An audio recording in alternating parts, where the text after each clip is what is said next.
Hey, all you cool cats and kittens. This is our Period 7 domestic review. Remember, we have it split up a little bit. We're doing Period 7 twice the fun. We'll do domestic today.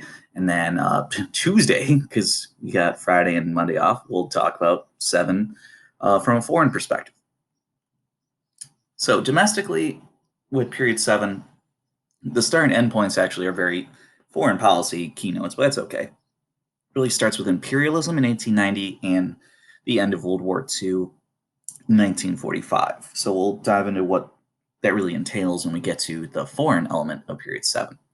As far as domestically, we'll be talking about the progressive era, this attempt to fix the problems of the Gilded Age using government and what that means in terms of presidential policies like the Square Deal, as far as motivations with muckrakers, aspects like that.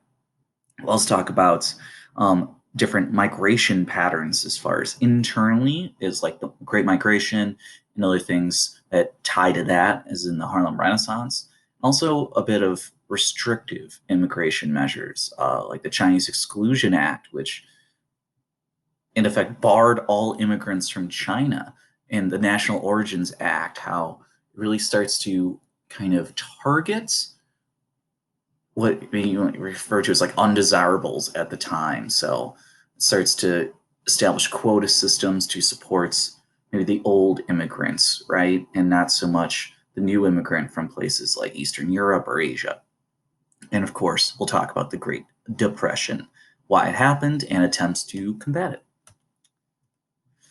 Progressive era, super fascinating time, a very kind of large era. And when we always talk about history being a circle, here's a great example of that. We had just seen period 6 defined by a Gilded Age in which very few restrictions were placed on business. It was an era of unbridled growth, which on the surface looked powerful and great, but it actually, if you picked at it, you saw that very few were in control, and the everyday person was actually at the whim, unprotected from the growth of monopolies and robber barons and political machines that really manipulated and drove urban areas. So now the wheel turns, and Americans are going to expect something different. And this isn't to say they just sat back and waited for a president to say, I'm going to fix things. This is very much through, say, like the social gospel movement and formation of labor unions. This is spearheaded from people, but we will understand how some of this comes about in terms of maybe like legislation. For example, guys like Upton Sinclair, these muckrakers. If we are going to solve problems using government in the progressive era, make progress with government action, well, we need to understand where that action needs to occur. And the jungle is a fantastic example of that. It was not about, a jungle per se. It was about Chicago meatpacking and how this author Upton Sinclair was trying to expose the horrible conditions that immigrants and others were being forced to work in. Right, the Guild Age mindset was, well, this is social Darwinism. These people are in these jobs because that's what they deserve. Sinclair is trying to challenge that mentality, and a lot of change does come from this book. Maybe not the change he wanted. He was trying more to, as he said, aim for the hearts, but instead hit the country's stomach. We see people appalled by what's going on in these meatpacking plants, but not so much for the workers, but for the products being produced. And here's a great example of progressive era action. This muckraker shines light on a problem, and then the government steps in. They pass Pure Food uh, and Meat Inspection Act, and they're trying to now regulate what production can look like in terms of food. Now, it's the complete opposite of the Guild Age. That's not laissez faire at all. That is hands on. Speaking of hands on, Teddy Roosevelt becomes the champion of what he refers to as the Square Deal. Much like the New Deal we'll see later, this isn't any single law or legislation, it's more of a mentality or an idea. A square's four equal sides. And thus, Roosevelt's going to try to ensure that all Americans have a square or fair deal in America. That's on the left side. Then, notice that's the Gilded Age, right? President Roosevelt, small, limited, powers in the hands of the wealthy, the business. But now the roles have been reversed. Roosevelt will achieve this a variety of measures.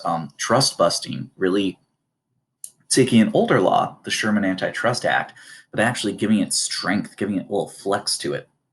Like he goes up against J.P. Morgan. He breaks apart the massive steel monopoly. He even sides with a labor union, workers in a massive dispute, which was just unheard of. Government had always kind of either stayed out of business's way, or when it had stepped in the Gilded Age, it was to support business. But Roosevelt, a very different mentality here. His stepping in to actually side as a like an arbitrator with workers, with unions, was massive. Like we're talking about winning rights to collective bargain, talking about winning workman's comp, we're talking about winning different regulations to try and keep them safe and keep children out of work. So these are all some pretty important changes. Presidents to follow him, like Taft, will attempt a variety of reforms in terms of trust busting as well, although Roosevelt will criticize him.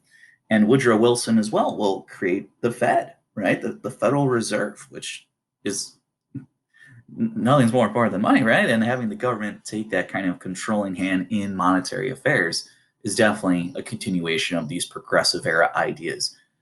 Unfortunately, as much as we're talking about extensions of protections and liberties, it's not necessarily handed out to all Americans, regardless of what the Square Deal says. Minority groups, in particular African Americans, often left out of these measures. The 20s is also a time of rapid social change, cultural change. That's of course an image of the flappers, right? The new woman of the 20s. It's not to imply all women acted like this, but it was a challenge to kind of perceived norms. These women were wearing, for the time, risque clothes. Oh, there's their knees. Short haircuts challenged the norm. They would work, not just in the home, but working outside of the home.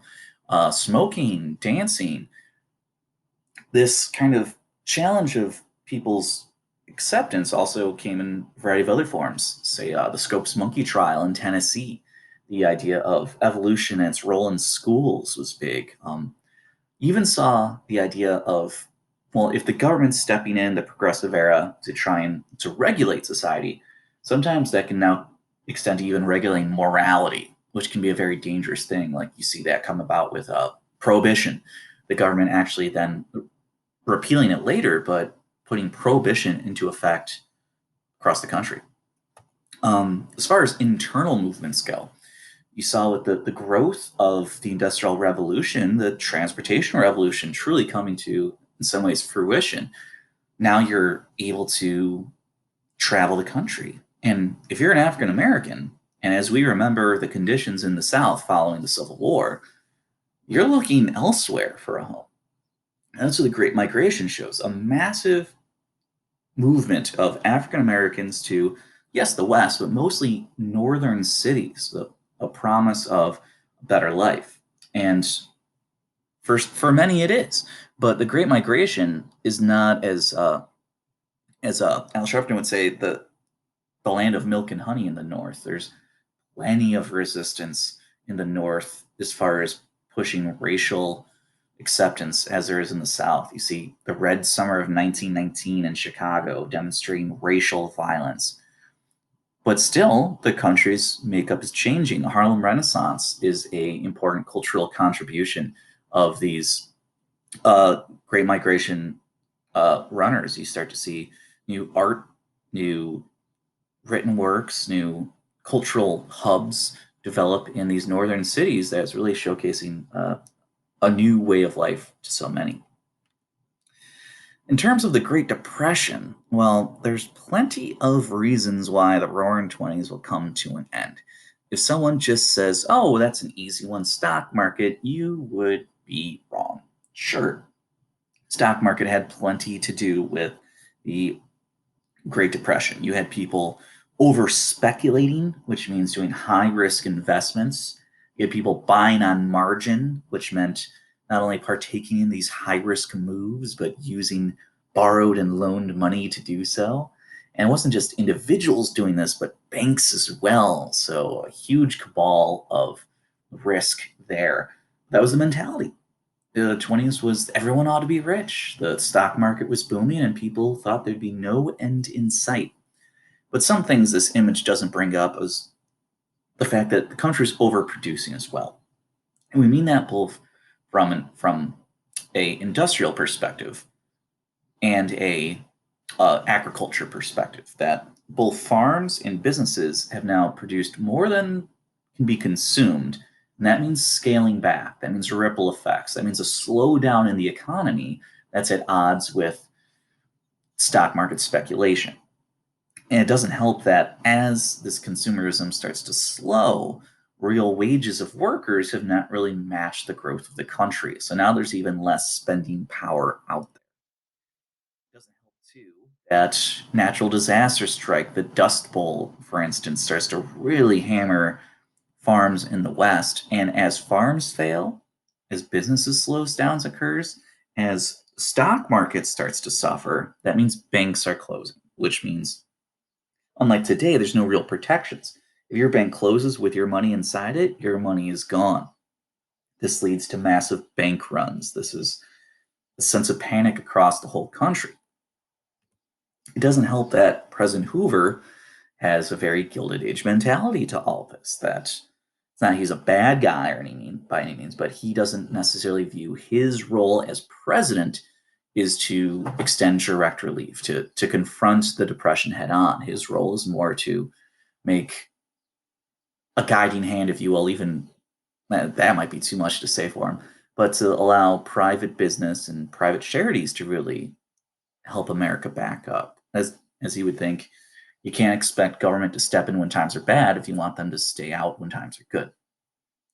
But the decisions they do make do not help at all. They increase protectionist tariffs in the mentality that they'll increase revenue, but actually just spirals the country and the world into worse and worse debt.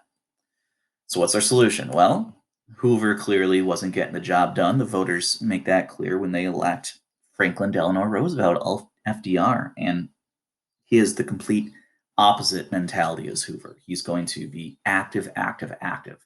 He says he'll use broad executive power to confront the Depression. This is a war, he claims. And he unveils the New Deal, much like Teddy's Square Deal.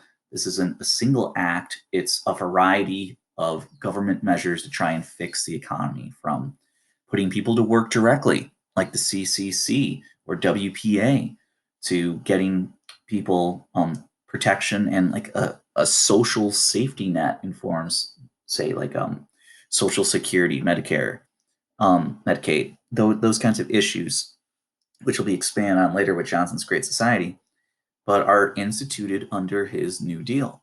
He even goes to speak to the American people directly through the radio, the fireside chats, trying to be a calming voice in the storm of the Depression. Now, we don't necessarily see massive change right away. There's the first and second New Deal.